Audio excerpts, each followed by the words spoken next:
바다처럼 깊어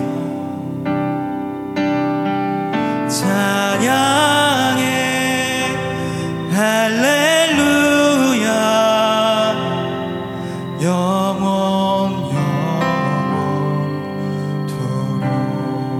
주의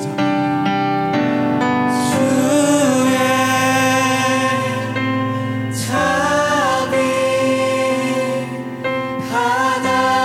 바다처럼 깊어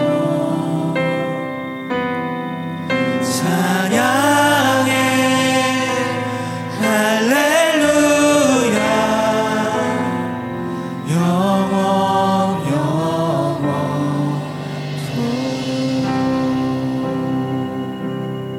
하나님 아버지 감사합니다. 돌아보면 주님께서 함께 하시지 않은 적이 한 번도 없었습니다. 그 위대하신 자비 앞에 우리가 엎드려 경배하길 원합니다.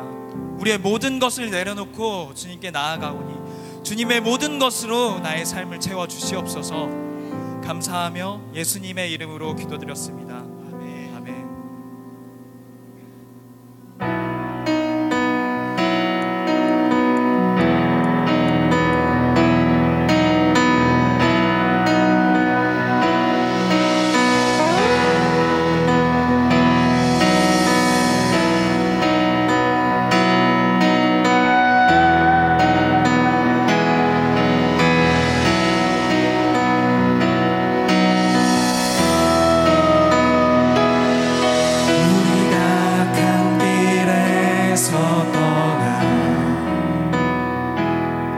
스스로 겸비하고 기도하며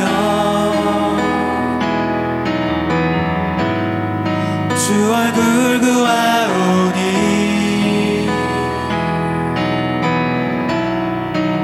이 땅 고치소서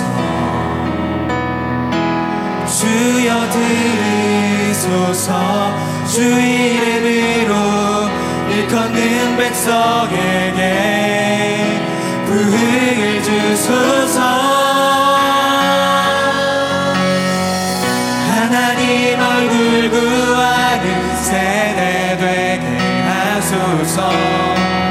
온 땅 덮는 주의 영광 보게 하소서. 모든 나라 족속 가운데 부흥 임하기까지 밤낮 울부짖는 부흥의 세대로 세우소서.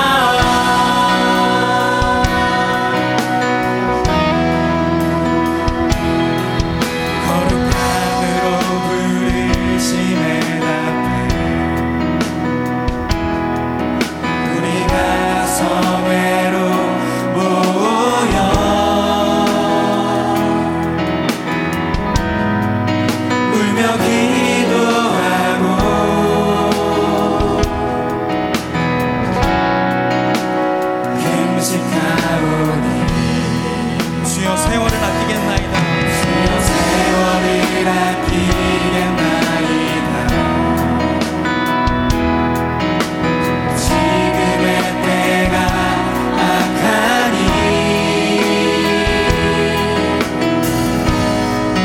아멘. 주 예수여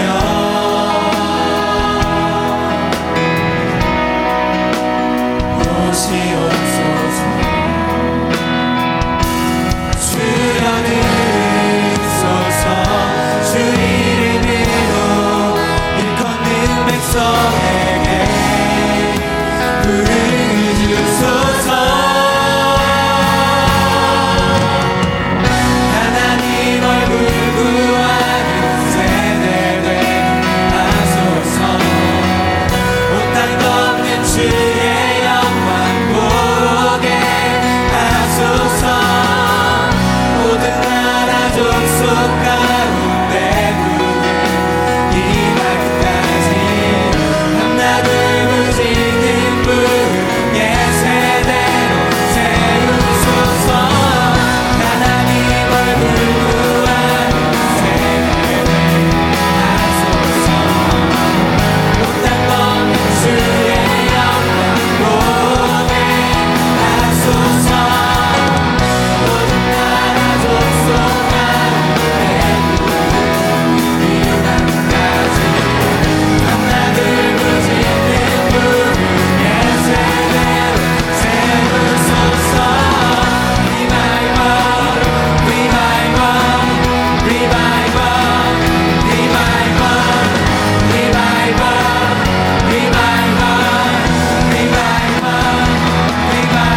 찬양했으면 좋겠습니다.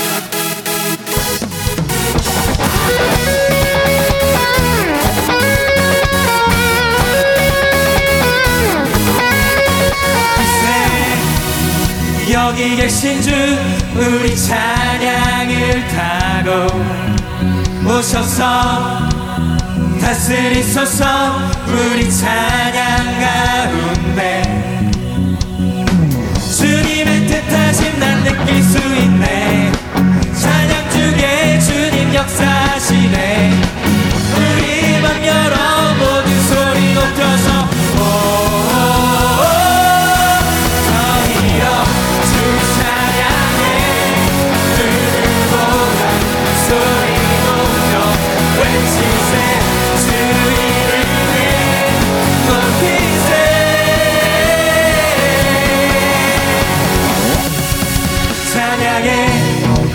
주임제 가운데 변화됨을 느끼네. 이거지 속박의 사슬 죄의 무는 무너져. 주님의 뜻하심 난 느낄 수 있네. 찬양 중에 주님 역사하시네. 우리 맘 열어 모든 소리 높여서 자유해 찬양해. 누구보다 소리 높여 외치세. 주 이름을 높이세. 저리로 주 찬양해. 누구보다 소리 높여 외치세. 주 이름을 높이세.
누구보다 소리 높여 외치세.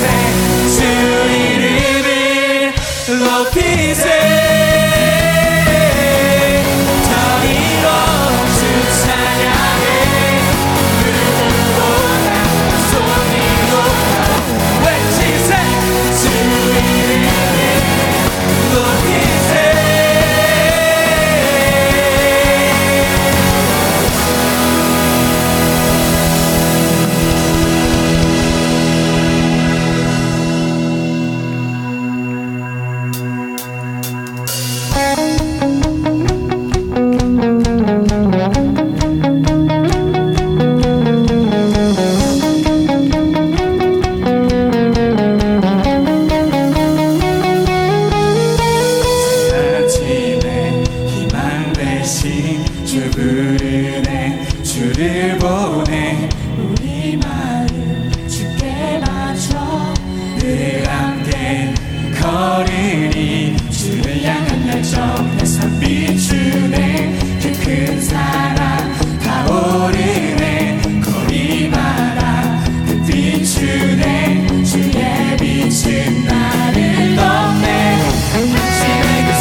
영광의 박수 올려드리겠습니다.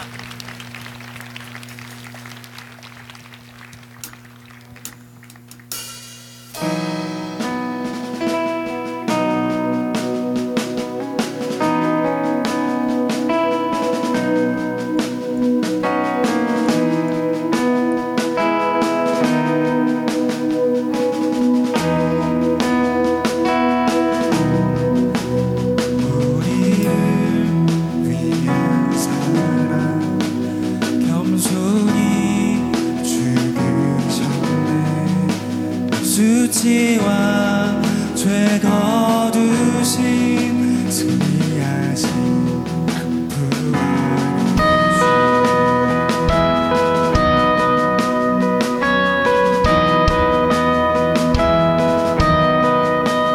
폭풍과 불 속에도 신실한 우리 주님 자유케 한 그 신 내 안에 계신 예수 강하신 주 강하신 주 강하신 주 죄사하고 구하셨네 말씀대로 부활하신 예수님 마귀의 주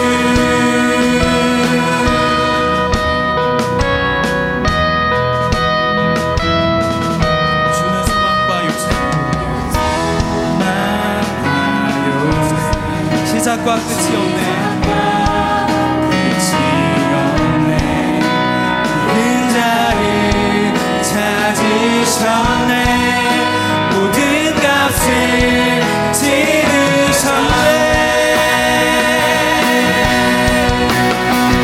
강하신 주 강하신 주 죄사하고 구하셨네 말씀대로 구원하신 예수님 마귀의 주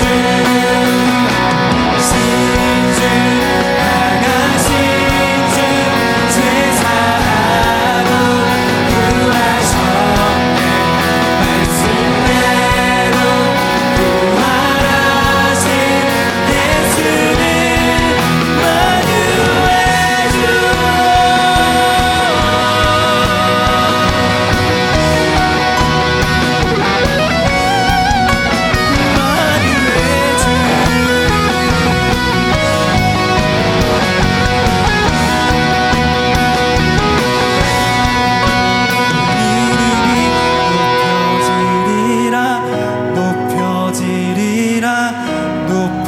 높여지리라 그 이름이 높여지리라 높여지리라 높여지리라 그 이름이 높여지리라 높여지리라 높여지리라 그 이름이 높여지리라 높여지리라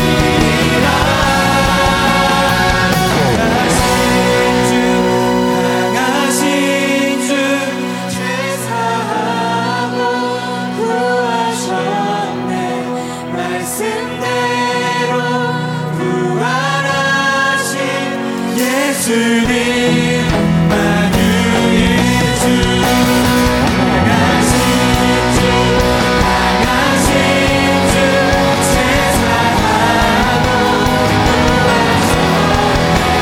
말씀대로 구원하신 예수님 마귀의 주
같이 기도하고 싶은 것이 있는데요.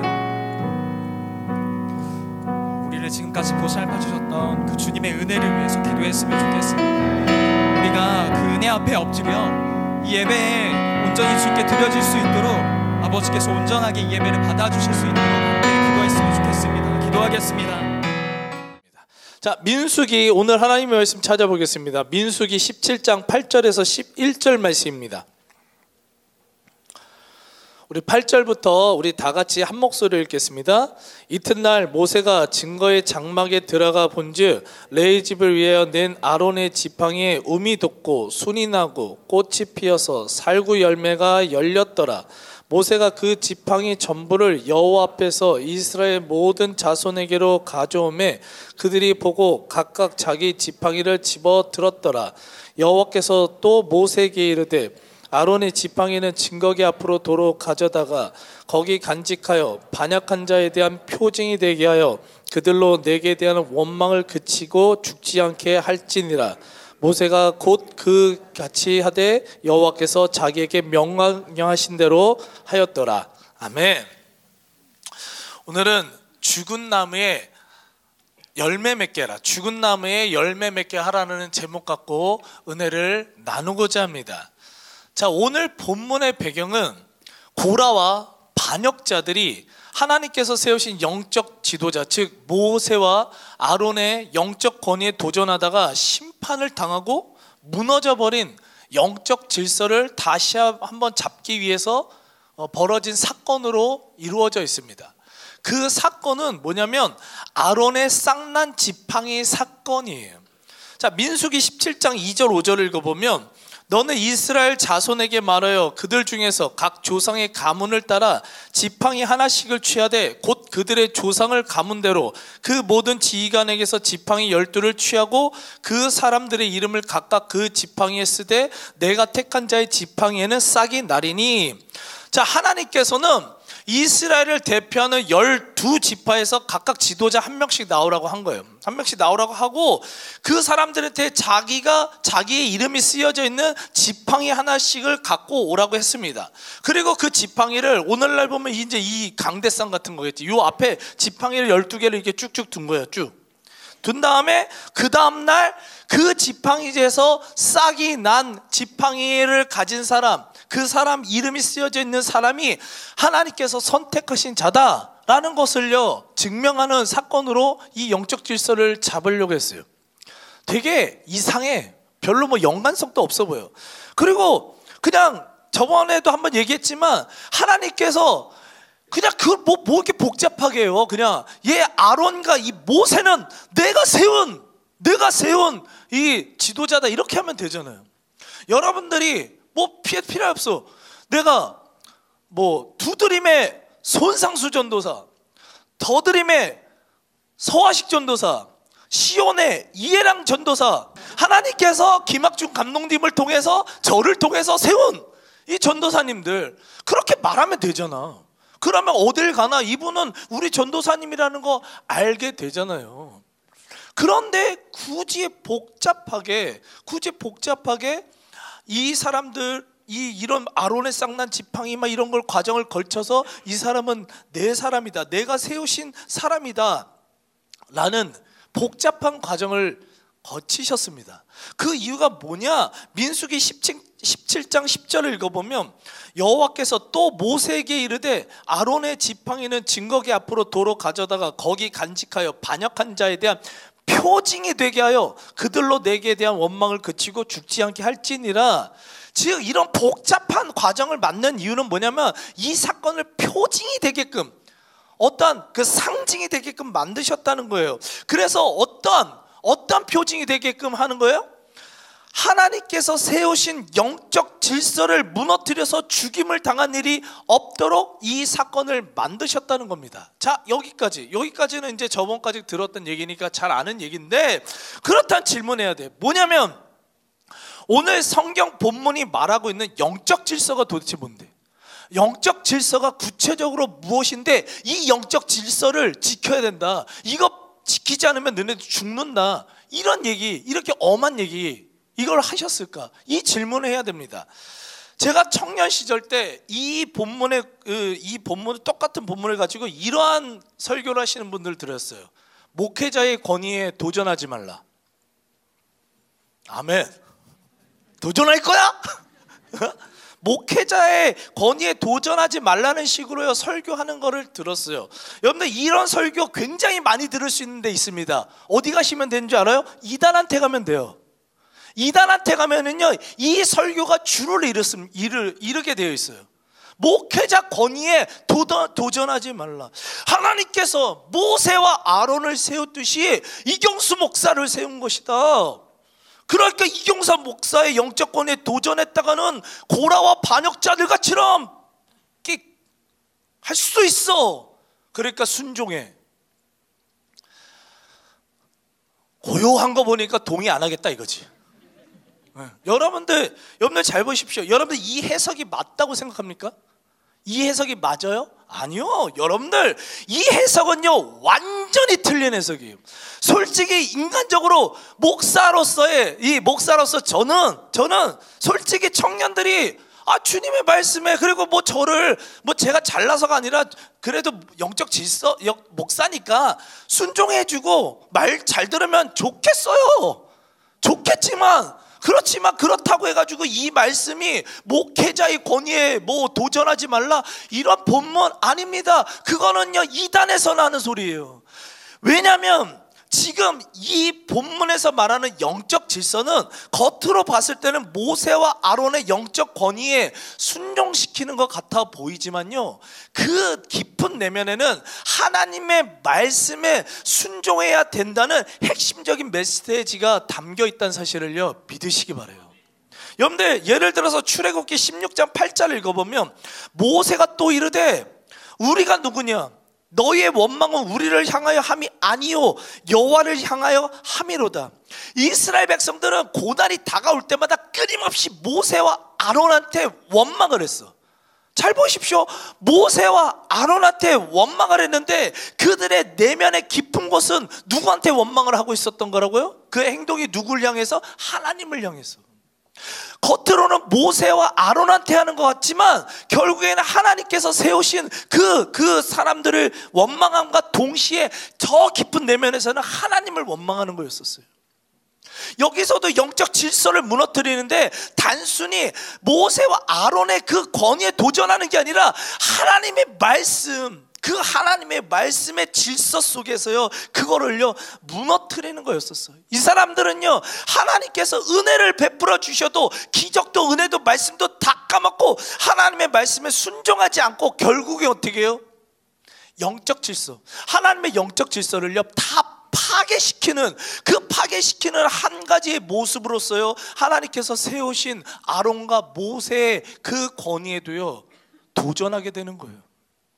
여러분들 한번 따라해 보겠습니다. 말씀의 질서에 거스르지 말고 순종하라. 여러분들 말씀의 질서에 거스르지 말고 순종하는 여러분들 되시기 간절히 축원합니다. 여러분들 왜 우리가 하나님 말씀의 질서를 거스르지 말고 순종해야 되냐? 그 이유는 명백하게 성경에 나와요. 왜냐하면 우리의 생사화복이요 이 말씀 하나님의 말씀에 순종하느냐 안 하느냐에 달려있기 때문임을 믿으시기 바라요.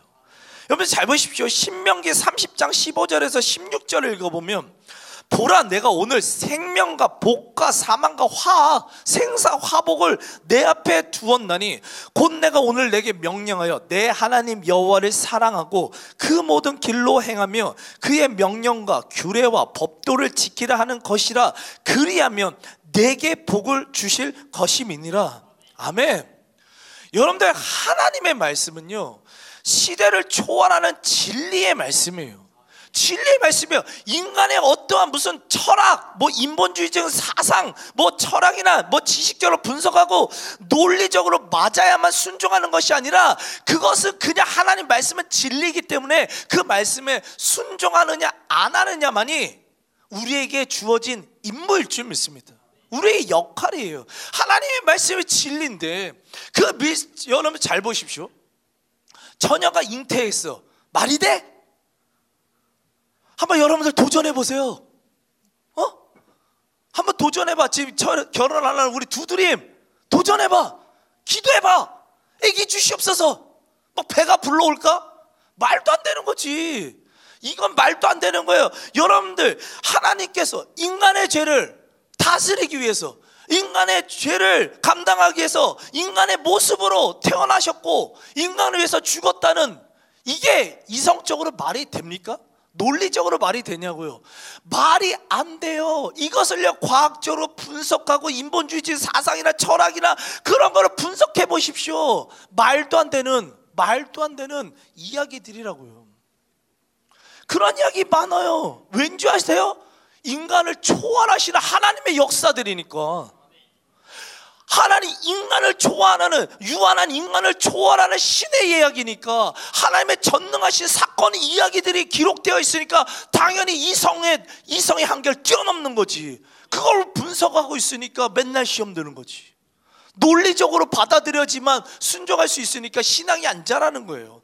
여러분들, 하나님의 생각과 방법은요 유한한 인간의 이성을요 뛰어넘는 사실을 믿으시기 바라요.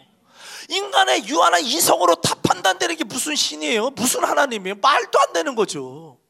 하나님은 우리의 어떠함으로 판단할 수 있는 분이 아니에요. 절대 진리예요. 절대 선이고 절대 권능자일 줄 믿습니다. 그렇기 때문에 우리는 하나님의 말씀을 우리의 유한한 지식으로 분석하고 논리적으로 맞아야만 순종할 수 있다는 것 자체가, 그 시도 자체가 어리석은 모습이라는 걸요 마음에 깊이 새기시길 간절히 축원합니다. 잘 보십시오. 오늘 본문에 나오는 사건도 말도 안 되는 사건이에요. 여러분들 어렸을 때부터 이 쌍난, 아론의 쌍난, 그 지팡이 이야기 많이 들어서 그냥 익숙하고 아무 의심 없이 들어서 그렇지, 잘 보십시오. 여러분들, 마른 나무에 싹이 나는 게 말이 되냐고. 자, 오늘 제가 한번 지금 이 시간, 이게 안 갖고 왔네 내가. 만약에 나무젓가락을 제가 오늘 팀장 한 몇 명 있었어? 한 20명 있었다 쳐봐. 20개를 딱 갖고 왔어. 그래서 걔네들한테, 팀장들한테 나무 막대기를, 젓가락을 하나씩 딱딱딱딱 줘야. 그리고 나서 일주일 동안 너 기도해. 그리고 나서 그 젓가락에서 싹이 난 사람이 진짜 하나님께서 콜링하신 사람이다. 이게 말이 돼요? 말이 안 되는 사건이에요. 저 또한도 모르겠어. 난 믿음이 아직 부족해서 그런지, 그렇게 하나님이 나한테 만약에 그렇게 시키셨으면 하나님한테 그랬을 것 같아. 하나님, 말이 됩니까? 하나님, 뭐 다른 방법 없으세요? 그 나무젓가락에서 무슨 싹이 나요? 그거 다 말라 비틀어진 건데, 가공된 건데, 그게 말이 됩니까? 아마 그렇게 한번 따졌을 것 같아, 나 같으면. 근데 잘 보십시오. 모세가 어떻게 반응했는지를 한번 보세요. 모세는요 민수기 17장 6절 읽어보면, 모세가 이스라엘 자손에게 말하매, 여기서요 와의 답베르라는 이 표현이 하나 있는데, 이게 한국 성경에는 해석이 안 됐어요. 이게 뭐냐면 그리고 곧바로라는 표현이에요. 그리고 곧바로라는 문장이에요. 그러니까 이게 원어로 해석을 하면 이렇게 되는 거예요. 하나님께서 모세에게 마른 지팡이에서 싹이 날 것이다 명령을 하셨어. 그 명령을 듣자마자 그리고 곧바로 모세가 이스라엘 백성들에게 말했다, 이 의미라고요. 아무 의심도 없고요. 이렇게 말도 안 되는 명령을 받았는데도 요만 아주 진짜 0.001%의 의심도 없이요 그 말씀대로 곧바로 행했다는 겁니다. 모세라고, 이 사람이라고 뭐 이성 없는 사람이요? 이 사람이요 그 당시 이집트의 왕자였었던 사람이에요. 그게 뭐예요? 그 이집트의 뛰어난 과학적 문명의 그 모든 지식을 다 배운 사람이라고. 그냥 멍청하게 맨날 기도하고 맨날 신만 부르짖고 막 그냥 그런 사람이 아니라니까. 오직 하나님 하면서 세상의 학문들을 막 다 뭐 그냥 등하시하는 이런 사람이 아니었다니까요. 영성과 지성이 다 겸비된 사람이었었어요, 이 사람은. 근데 잘 보십시오.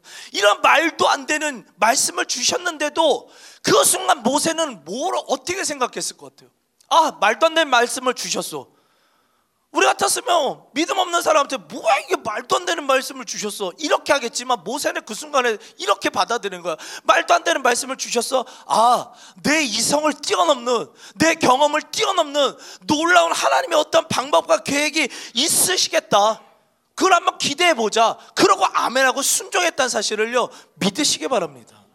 그러니까 하나님의 말씀이, 말도 안 되는 말씀이 다가와도요, 그때 우선은 내 환경과 상황과 이성과 논리로는 그 말씀을 받아들일 수 없지만 아멘으로 순종하며 곧바로요 행함으로 순종하며 나아갔다는 겁니다. 근데요, 잘 보십시오. 중요한 것은요, 이렇게 모세가 순종함으로 곧바로 하나님 말씀에 순종함으로 반응했을 때 어떤 역사가 벌어졌냐? 그의 공동체, 그의 삶에 영적으로 무너졌던 모든 질서가요 다시 한번 회복됐다는 사실을요 믿으시기 바랍니다. 이게 핵심 라인이에요. 고라와 반역자들에 의해서 지금 이스라엘 공동체는요 엄청난 위기가 벌어졌어요. 그 모세를 죽이려고 이스라엘 그 수많은 사람들이 지금 막 궁중 심리에 막 지금 막 이렇게 막 해가지고 죽여야 돼? 돌 던지자. 막 어떤 사람은 제가 모세 때문에 고생했어 막 하면서 지금 막 공동체가 무너지려고 하는 위기에 있었다고요. 근데 하지만 이 순간에서 모세가 마른 지팡이에서 싹이 날 것이다라는 이 말도 안 되는 하나님 말씀에 순종을 했고, 그리고 실제로 그런 순종을 통해서 이 말도 안 되는 기적, 마른 지팡이에 싹이 나는 하나님의 기적이 펼쳐지게 되니까 어떻게 돼요? 모든 이스라엘 사람들의 그 무너졌던, 그 분노하였던, 그 이상한 막 그냥 하여튼 부정적인 모든 것들이 한 번에 다 가라앉고요, 모든 영적 질서는요 다시 잡히게 되어 있었다는 것입니다. 저는 이 시간 간절히 소망하는 것은요, 올해 여러분들의 삶을 무너뜨린, 그리고 어쩌면 지금도 여러분들의 삶 가운데 여러분들의 그 삶을 어지럽게 만드는 수많은 그런 것들이 있을 거예요. 수많은 것들, 그런 일들이 앞으로 없다면 벌어질 거예요. 안 벌어질 수 없어요. 인생 가운데 그런 일이 없다는 건요 말도 안 됩니다. 그럴 때요 오직 믿음으로 순종함으로 반응하시며 살아가시길 간절히 축원합니다. 왜요? 왜? 그냥 무턱대고 아멘하지 말고 왜? 왜냐하면 하나님께서 순종하는 자들을요 주목하시니까. 그리고 그들의 삶 속에 놓여있는 수많은 문제들, 수많은 질서들, 무너져 있는 모든 환경들, 그런 것들요 누구를 통해서, 순종하는 자들을 통해서 회복시키시는 하나님이심을요 믿으시기 바랍니다.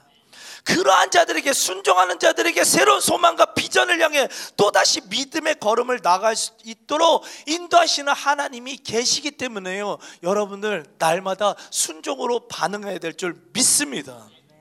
그리고 우리가 올해 이 주제와 연관해서요 순종의 사람이 되어야 되는 굉장히 중요한 이유가 있는데, 그것은 바로 부흥은 순종할 때 일어나게 되어 있다는 사실을요 믿으시기 바라요. 부흥은요 순종할 때 이루어지는 겁니다. 올해 젊은이 교회 부흥으로 타오르다, 부흥으로 타오르다, 멋있지. 근데 저번 주에 말했듯이 이 부흥으로 타오르는 이 부흥은요 숫자적인 개념이 아니라 에스겔 선지자가 환상 가운데 받았던 죽어져 있는 마른 뼈, 완전히 말라 비틀어졌던 이 마른 뼈가 하나님의 말씀과 성령에 임하게 되니까 다시 새로운 생명력 있는, 살아있는 존재가 되는 게 부흥이라고 얘기를 했어요. 여러분들 잘 보십시오. 오늘 본문에 나오는 이 아론의 쌍난 지팡이도요 하나님께서 우리에게 주신 굉장히 중요한 부흥을 상징하는 영적 그 표징 중에 하나예요.